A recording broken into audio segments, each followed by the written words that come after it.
The Kikuyu community stands at a defining crossroads ahead of the 2027 general election. Three options are on the table. 1. Follow Rigathi Gachagua into a presidential run. 2. Gamble on outsiders like Kalonzo Musyoka or Fred Matiang'I. Or 3. Back President William Ruto's re-election, securing the future for Professor Kithure-Kindiki and a smoother return of the presidency to Jema in 2032. Each path carries consequences: humiliation, betrayal, or long-term stability. Before we dive in, tell us in the comments where you're watching from, your county if in Kenya, or your country if you're abroad. And if this is a topic you'd like to see more videos on, be sure to hit the like button and subscribe to stay tuned for more Kenya 2027 insights. Rigathi Gachagua wants to rally the Kikuyu behind his presidential bid in 2027, but this option carries the greatest risks. First, the mood of the country. After Mwai Kibaki and Uhuru Kenyatta, many Kenyans are unwilling to back another Kikuyu president so soon. An anti-Kikuyu sentiment is already brewing, and Gachagua could become the victim of a humiliating defeat. Second, Jema unity is broken. For the first time in 50 years, Mount Kenya East is not guaranteed to vote with the Kikuyu West. Professor Kithure-Kindiki has already emerged as the region's rallying point, and that loyalty will go to President Ruto, not Gachagua.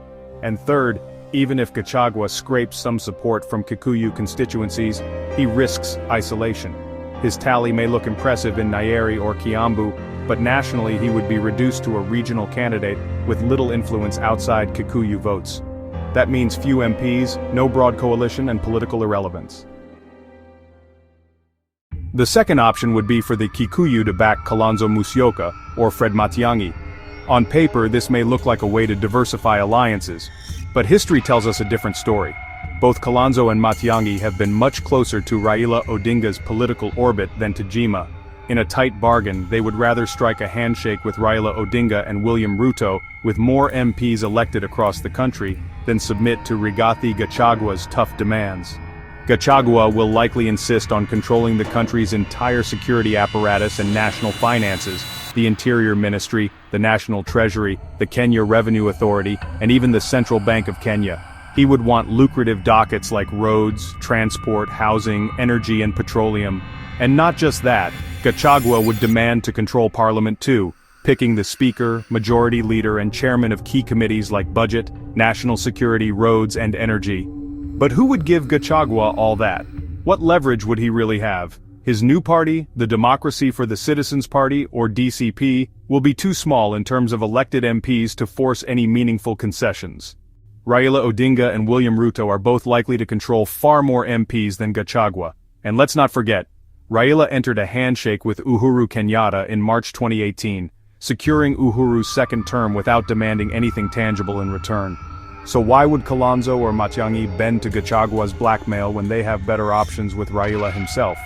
Just like in 2022, when Kikuyus gave Ruto and Sakaja overwhelming support only to be left frustrated when both Ruto and Sakaja looked for Raila, the community risks repeating the same mistake, giving votes without securing real power.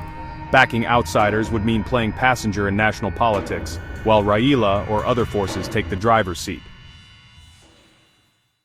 The third option could be the most viable.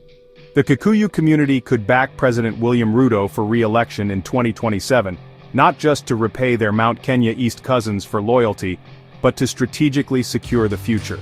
Here's why.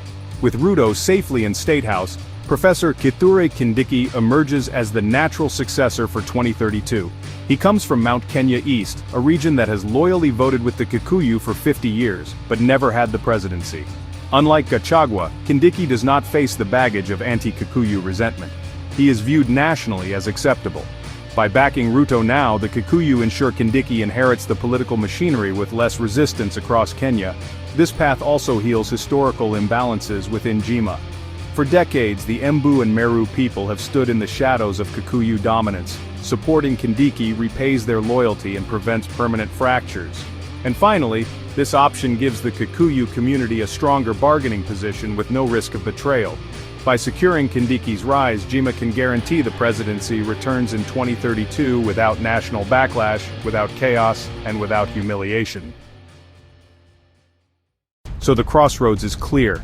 Gachagua's path leads to defeat and isolation. Kalonzo and Matiang'I's path leads to betrayal and frustration. But the Ruto-Kindiki path offers stability, repayment of loyalty, and succession certainty. For the Gikuyu community, 2027 is not just another election. It is the chance to lock in 2032 and beyond. What do you think? Should the Gikuyu gamble with Gachagua or outsiders? Or play the long game with Kindiki? Drop your thoughts in the comments. And don't forget to like and subscribe for more deep dives from Kenya 2027. We're here on a serious mission to separate the facts from the propaganda.